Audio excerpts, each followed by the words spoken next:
Hi everyone, my name is Chris Helm, and this is a demonstration of 4 different pathfinding algorithms. We have A-star, Djikstras, some naive obstacle avoidance, and for the 4th one we're using Unity's NavMesh. So we're just going to go ahead and start off with the demonstration right here. If we click play, see that we can bet on whatever we want. We can increase the bet, decrease the bet, and then we hit start race.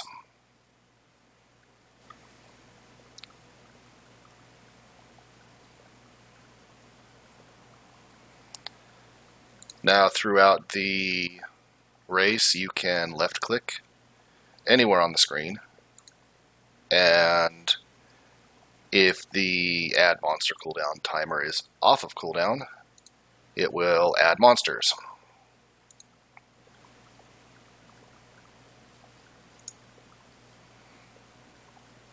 The monster where it adds monsters is actually random. It adds monsters to the same position on every track, but the actual position is random with a couple of exceptions. And then we get to the results where you either win or lose, and it displays who came in first, second, third, fourth. You can go back to the main menu. We can repeat the same thing.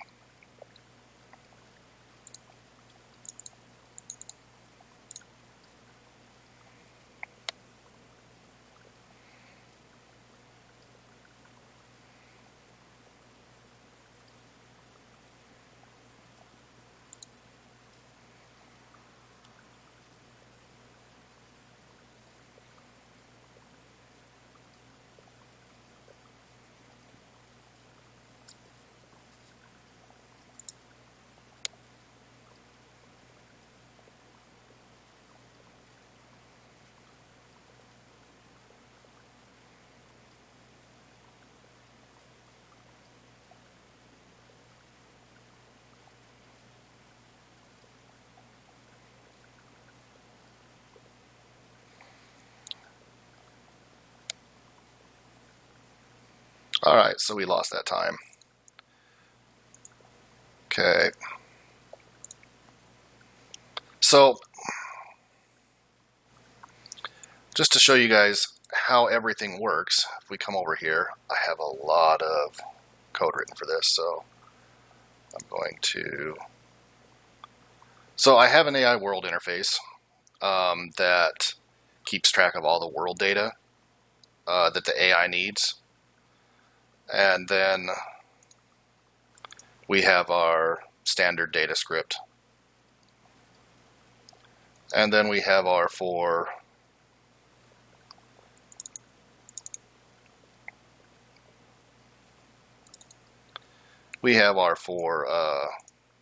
AI scripts. This one, this is the AI that runs A-star. It's identical to the Dijkstra, except for it calls the A-star function, pathfinding function, instead of Dijkstra's algorithm. Excuse me. So last week I mentioned something about delegates. So before I really get into a breakdown of how all the code works,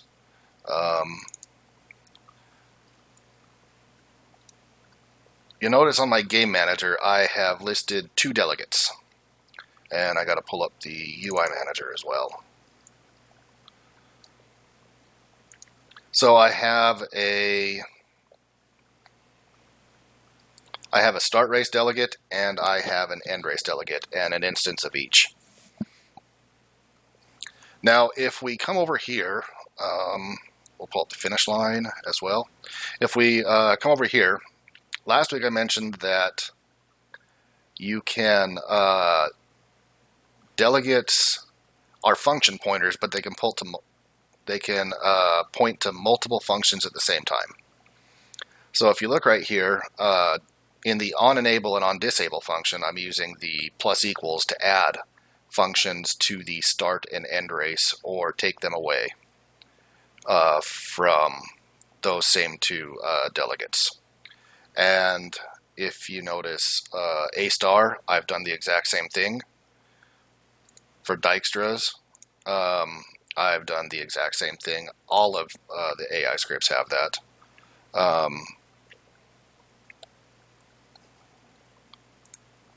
AI NavMesh as well. And the AI world interface has that too. So when you go to start the game, after you have clicked the start game button, this start countdown function is called. So it sets it shows the countdown panel, and then up here in the update function, once the countdown reaches 0, you notice we make a single function call right here to the game manager.instance.startRace, and that every function that is registered with the start race gets called. And then on the finish line, once the last AI has crossed the finish line, I set another timer just to delay it shortly.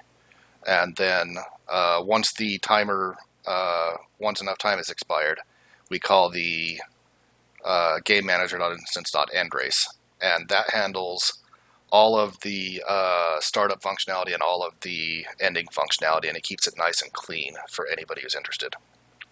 So if we move on to the actual algorithms, pull up A star here. So before we go on to A star, we'll talk about Djikstras. Djikstras algorithm is an all points shortest path algorithm. I'm using a directed weighted graph with for all of my calculations, I try to use the square distance. So the actual weights are the square distance between points. So the way Djikstras work is I have a bunch of arrays where I track all of the values, and then I have just a regular linked list that I'm using as a queue. So the way this works is at the start of the function, you initialize all the values. The parent list, it tracks the index of the node's parent. The distance list tracks, that's going to track the total distance to get to that point.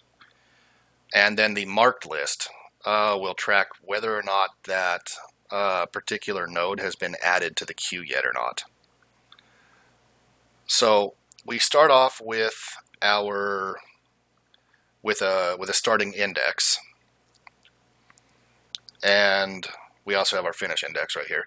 So the first thing we do is we add is in our distance list we set the start node's distance to 0.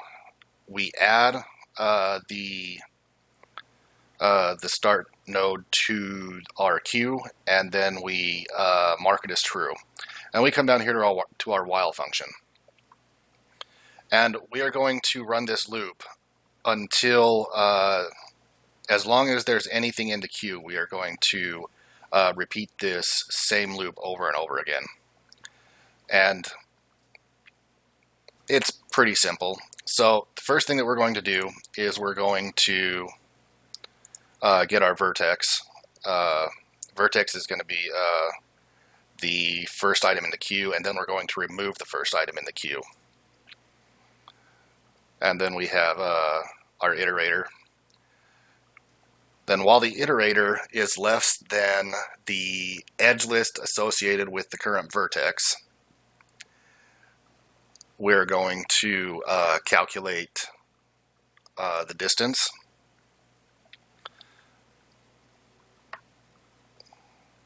We're going to get, we're going to update, we're going to set our distance to whatever the total distance to the current point is. And then we're going to get our first edge. And then we're going to see if the distance plus the distance to that edge is less than the distance marked, recorded for that particular node in the distance list. If it is, we are going to update the distance recorded in the distance list. We're going to set the parent list, the edge's parent node, to the current node. And then if the edge is not in the marked list, we're going to add that edge to the queue, and we're going to mark it as being added to the queue, and then we're going to increment the iterator. So essentially what this what these dual while loops do is they cycle through every vertex and every edge that is associated with that vertex, and it finds and it updates all of the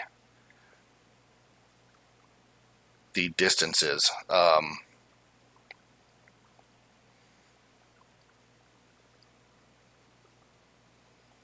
Once it updates distances, if there's ever a shorter path to get to a particular point, it is marked.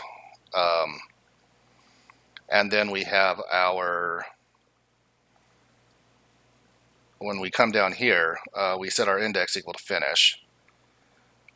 And then all we have to do is follow the parent list, the parents that we've recorded, and add them to the list that we passed in by reference. At this point in time, if you start with the finish point, and you trace the parents back to the start point, you will have your shortest path. If this last, so that's what we're doing right here. This last if block right here is if list n equals so if list n doesn't equal the start point, then no path is found, so we return false. We'll return false. And then the important thing to remember is that when you trace this stuff backwards, the list, your path is actually in reverse order, so we're going to reverse that right here before we exit out. And I will show you how that works in code. Let me turn this off so we can get a better view of the game world here.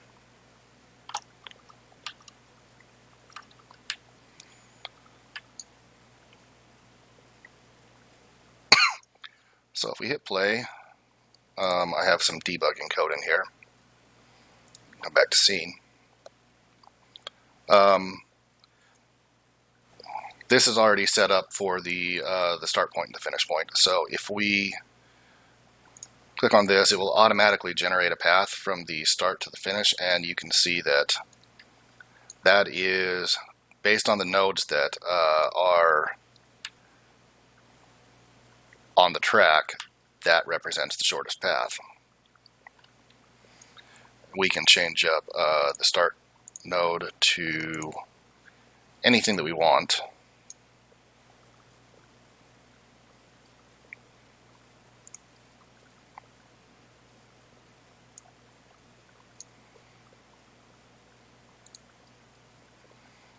And it will always return. It'll always generate the shortest path.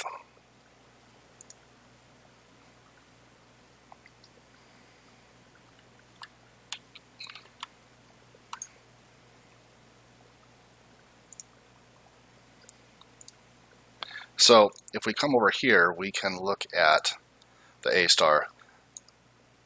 The A star algorithm is it's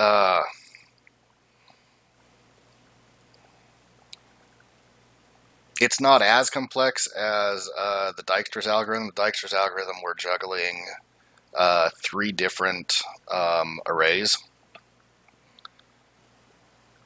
I suppose with the A star, we're managing 4 lists, but that's only to make things easier. The first thing, for A star to work properly, there are some values that you have to track. So I created a private class down here called Vertex with some data members in it. This vector 3 is the world position.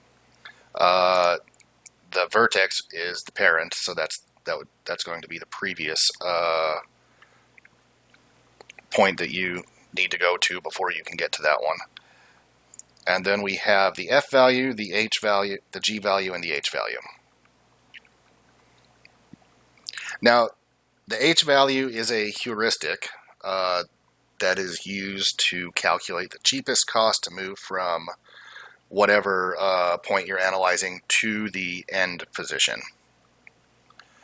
For my H value, I am using, again, this is these are all square distances, but this would be square Euclidean distance. And then the G value represents the total cost to get to the node, to this particular node from the start. The F value is the sum of the G value and the H value. So if we come up here, I'll try and walk you through the algorithm. We have we start off with 4 lists. The first 2, the open set and the closed set, store vertexes, and the second 2 open points and closed points store vector 3s. And that's just to help keep the code simple. Since I'm using a private class, it makes it easier to track the points as I'm processing them. Now, the open set is where we initially place any node that we're going to process. The closed set is where we place nodes once they are completely processed. And then the way we pull nodes from the open set to the closed set is by using an informed search or a best first search. We're using a greedy selection process, so we're pulling the node that has the lowest F value. So if we come down here, the very first thing that we're going to do is we are going to add the starting vertex to the open set and the vector 3, the vector 3 position of it to the open points. And the reason why is because if we come down here, right here, it makes it, in the code, it makes it just a lot easier to determine if the point that you're going to analyze is in the list. So we maintain both the matched sets simultaneously. So the first thing that we're going to do is we have our do while loop right here. So we're going to we have our point list index set to, our open set index set to 0, and we're going to pull the only vertex from the open set and add it to the closed set right here. We're going to set our total cost to the G value of the node that we just pulled from the open set. For this first iteration, it is 0, but every iteration after that, it will be different. And then we are going to remove from the open set the node that we just placed into the closed set. Once we do that, we are going to get the point list index for that particular node, and then we are going to create a vertex out of that node. Next up, we are going to determine if we have found the finish, found the ending point. We're going to do this before we process anything to help speed it up. When I was testing, I really didn't notice a difference by waiting until the finishing node had the lowest F value and was actually pulled from the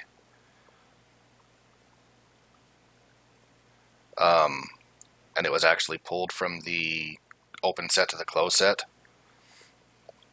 So as soon as we find the finish node, we go ahead and we stop processing. If the vertex is not the finish node, we come down here and we go through that particular node's edge list. We're going to iterate through that particular node's edge list. Again, we create a vertex for each node in the edge list. The very first thing we're going to do is we're going to see if that particular node is in our closed set. If it's in our closed set, then we don't care about it anymore. We're going to continue, which means that we skip everything. We skip all of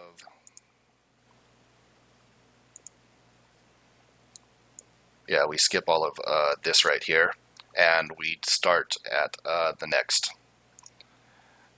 We start with the next node. The next thing we're going to do is we are going to determine whether or not that particular node is in the open set.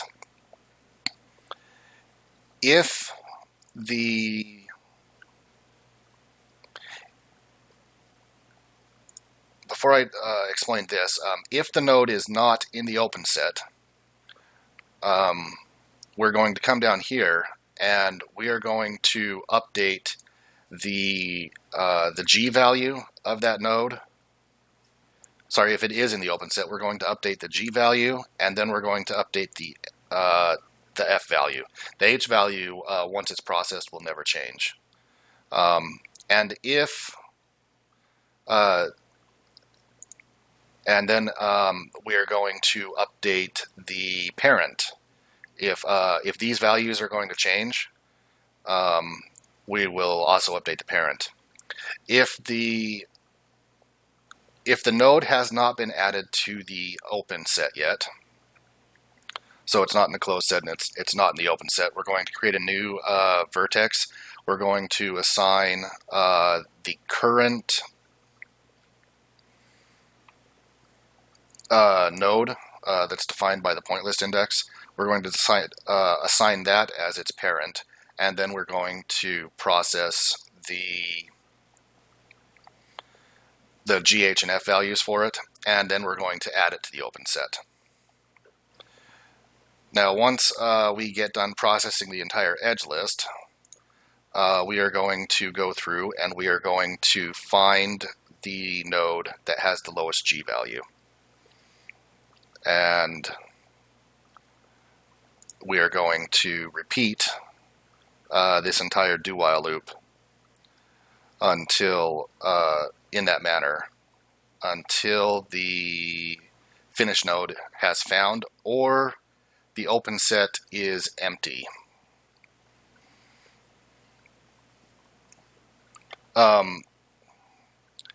If we end up with the open set empty for some odd reason, which probably shouldn't happen, we're just going to return false on this.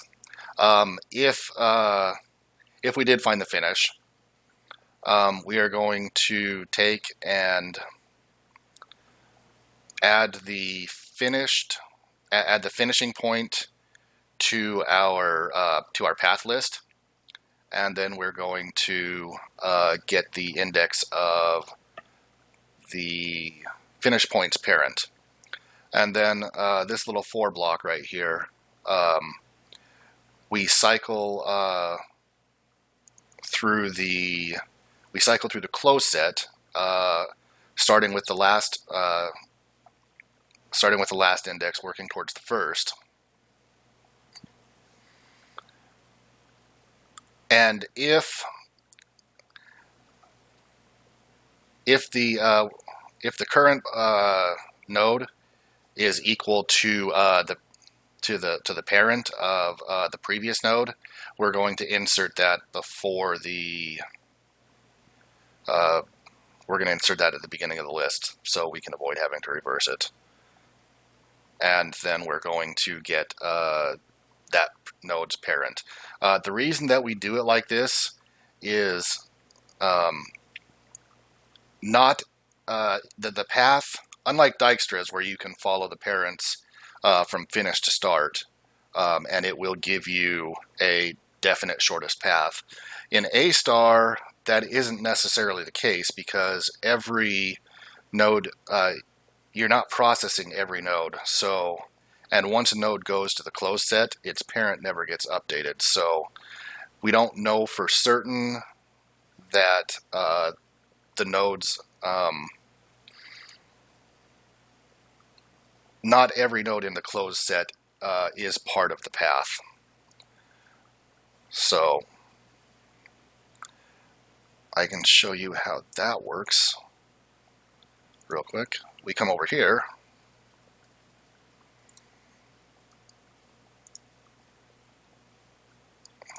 Click on Get A Star. And you can see there's the A star. And just to contrast it, we can show the Djikstras. So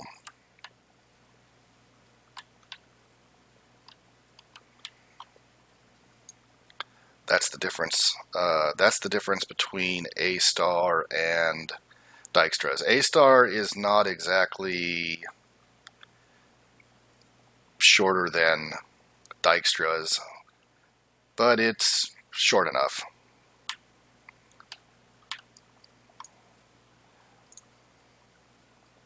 So if we come over here to obstacle avoidance.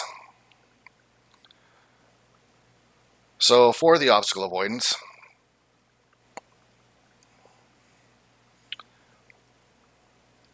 what we're doing is we are, once the race starts, we have a target position that we're trying to get to. And we move directly towards the target position until we detect an obstacle. Which is what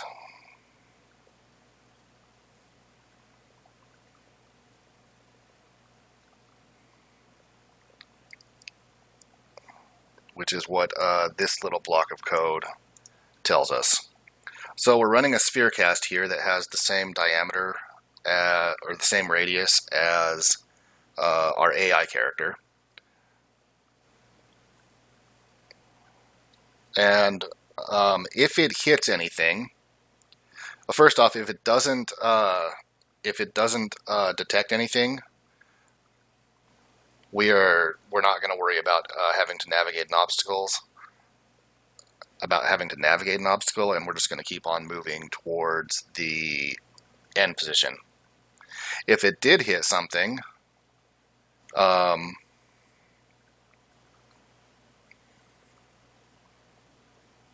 so if it did hit something, which is right,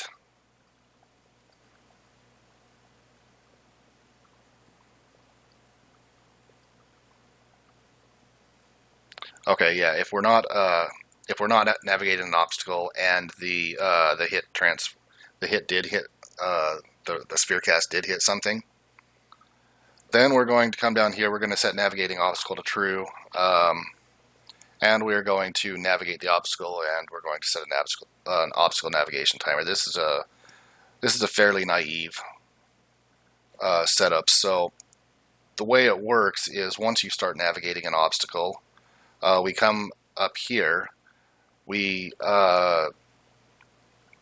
perform a series of raycasts, find the one that will let us move the furthest before we get to another obstacle, and set that as the new target position, and we move towards that. And then we continue moving towards that for a certain amount of time until we run another check. And as soon as we've cleared the obstacle, we start moving towards the towards our end position again, which is what all of this does.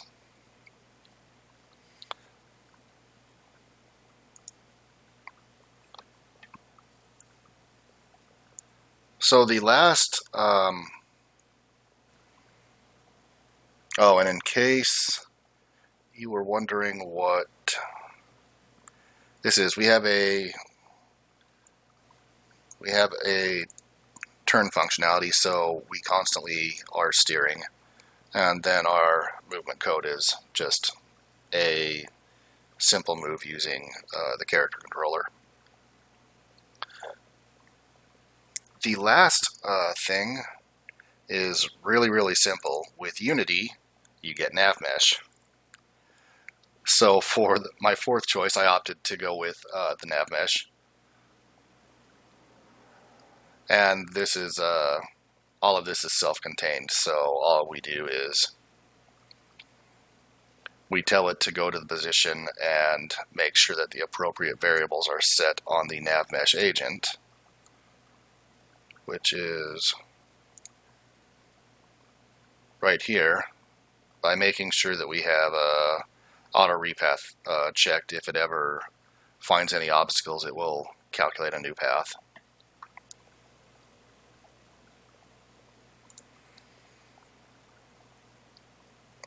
So that is that.